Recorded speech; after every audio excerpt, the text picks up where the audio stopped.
WYMT Mountain News this morning.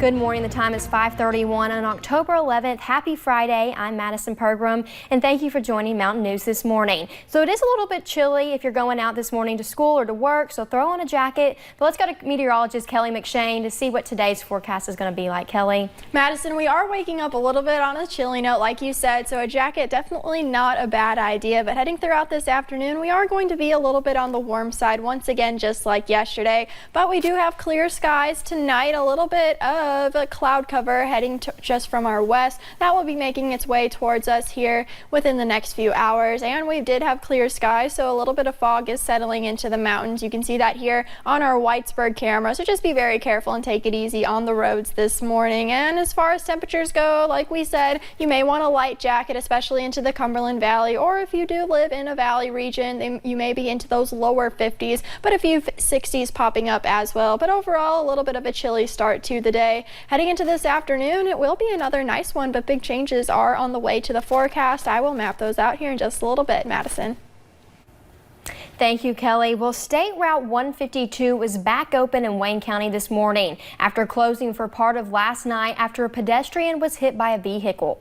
County dispatchers say the accident happened around 6 p.m. near German Ridge Road. West Virginia state troopers are investigating the incident, but no charges are filed at this time. We also do not know the extent of the victim's injuries at this time, but we will update this as we learn more on our website at WYMT.com. And a truck was found on fire Thursday morning in Perry County, and firefighters are now looking for the owners. The Jakes Branch Volunteer Fire Department got the call a little after 9. The truck was on fire on top of the hill in Hardburley. That's near the Buellin community. The fire only took about 10 minutes to put out, but now the fire department is trying to find who it belongs to. If you know, give them a call. And one Kentucky woman is facing charges after police say she tried to sell her own child. Crystal Forrest Smiley of Hartford was arrested after a month-long human trafficking investigation. Police say social services notified them that Forrest Smiley was trying to sell her child to a family member. She is charged with promoting human trafficking of a child under 18, and she's being held on a $25,000 bond.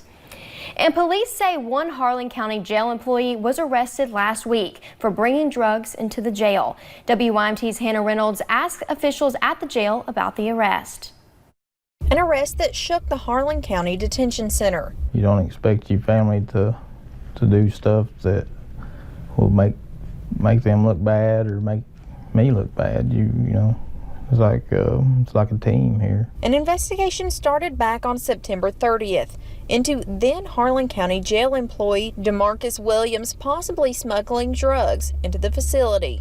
We watched some of the videos here and determined that it was possible. After Kentucky State Police got involved, DeMarcus Williams was arrested for promoting contraband in the first degree. One thing that concerned people around Harlan was the fact his bond was only for $1,000 cash, which he posted a short time later.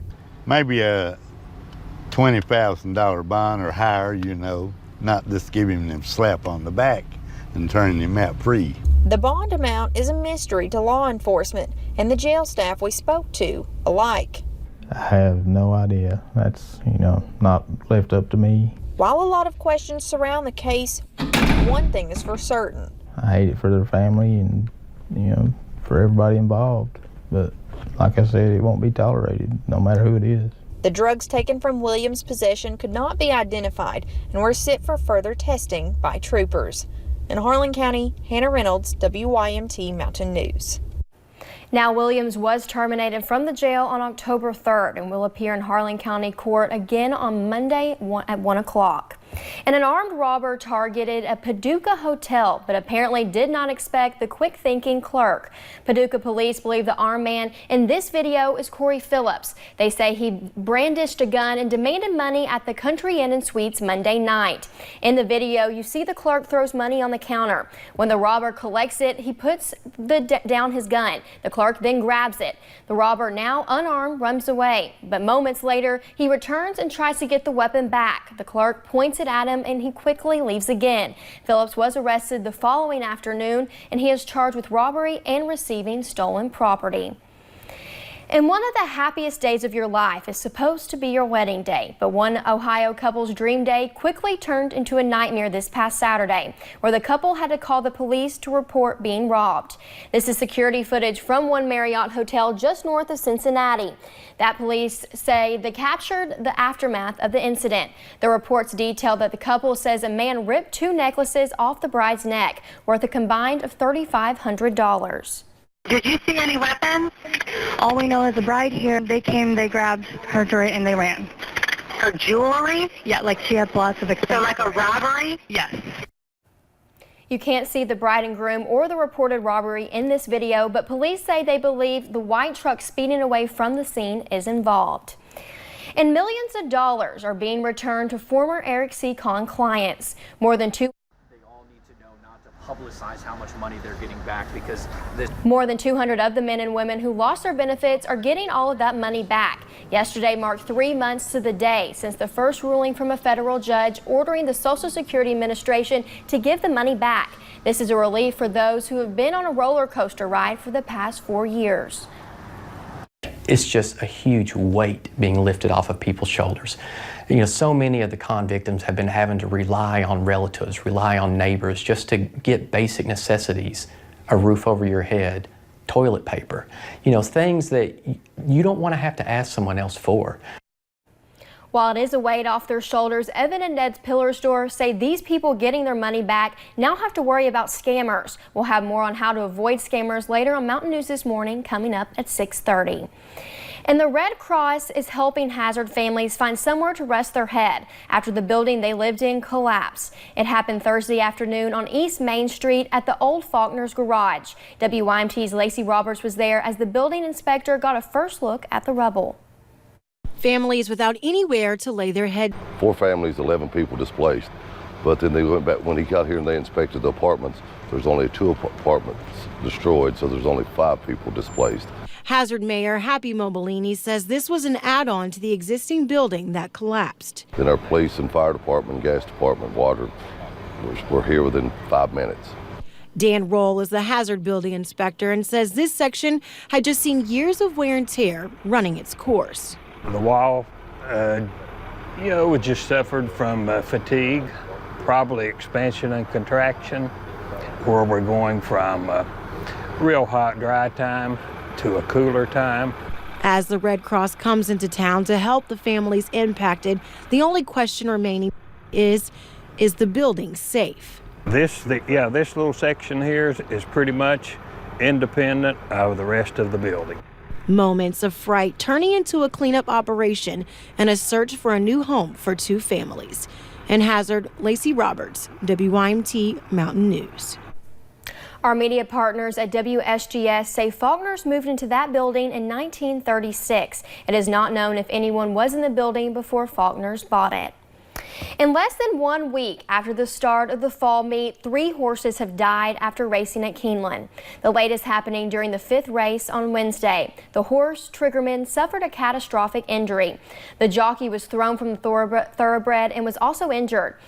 Horse safety has come under heavy scrutiny, and Keeneland announced new additions last month focusing on horse and track safety. Horses are a prisoner of their own anatomy. If you have a bad ankle sprain or you fracture your leg and have to have surgery, you have to have bed rest, but you can't put a horse in bed. So there are injuries that we just have no treatment mechanism. Vets point out horses cannot tell their trainers where they are hurting, so what sometimes starts as a minor stress fracture turns much more serious, which leads to difficulties in treatment. And nationwide scrutiny of horse deaths began after dozens died at Southern California's Santa Anita Park. Just this Monday, the 33rd horse died at the track since last December. The track's owners say Kentucky Colonel, a 5-year-old, died after a jog on the training track. Santa Anita Park closed for an evaluation in March after more than 20 horses died over the course of 3 months. Over the summer, the California Horse Racing Board began investigating trainers to see if they played any role in the string of horse deaths there. And President Trump has clearly shown his confidence in the security of building a wall along the southern border. We had 20 mountain climbers. That's all they do. They love to climb mountains. They can have it. Me, I don't want to climb mountains, but they're very good. and some of them were champions, and we gave them different prototypes of walls, and this was the one that was hardest to climb. And we've all seen the pictures of young people climbing walls with drugs on their back. A lot of drugs. I mean, they're unbelievable climbers. This wall can't be climbed. That was President Trump back in September visiting a portion of the border wall near San Diego, California. But part of the president's comments is now becoming a challenge for one Kentucky climber. Adam Berniston explains the competition to reach the top of the wall. This structure here behind me is an exact wooden replica of the wall being built on our southern border. It's 18 feet high with a 60-inch plate at the top. And after President Trump claimed that his wall was inclimbable, Rick Weber decided to take that as a fun challenge and offer a contest to all the climbers here during Rocktober. You never tell a rock climber something's impossible to climb or somebody's going to be trying it. And it didn't take long for Weber to decide that he was going to be the one to take on the challenge while turning it into a fun competition. But before that day, Weber has already been testing out climbing methods. Throw a weight over with a thin line, pull up a rope. They made it nice that it's open down here at the bottom, so you can pull your rope through and tie it at the bottom, and then just ascend the rope and descend the other side. And while this may be the easiest method Weber has found, he's just excited for all the variations climbers will attempt come competition time this weekend. Speed contests are pretty popular now, and we have a category and a trophy awarded for the cleverest technique for getting up and over the wall.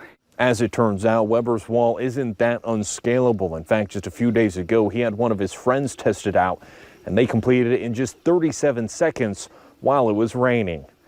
In Wolfe County, Adam Berniston, WKYT. Weber's competition will be later this morning from 8 to 10 a.m. and then tomorrow from 1 until 5. The competition will be first come, first serve. And tickets for the very first concert coming to Kroger Field go on sale today. And we now know just how much you'll have to spend for a spot at the big show. We have another warm day on the way, but changes come to the forecast, and I'll map out those changes in my forecast coming up next.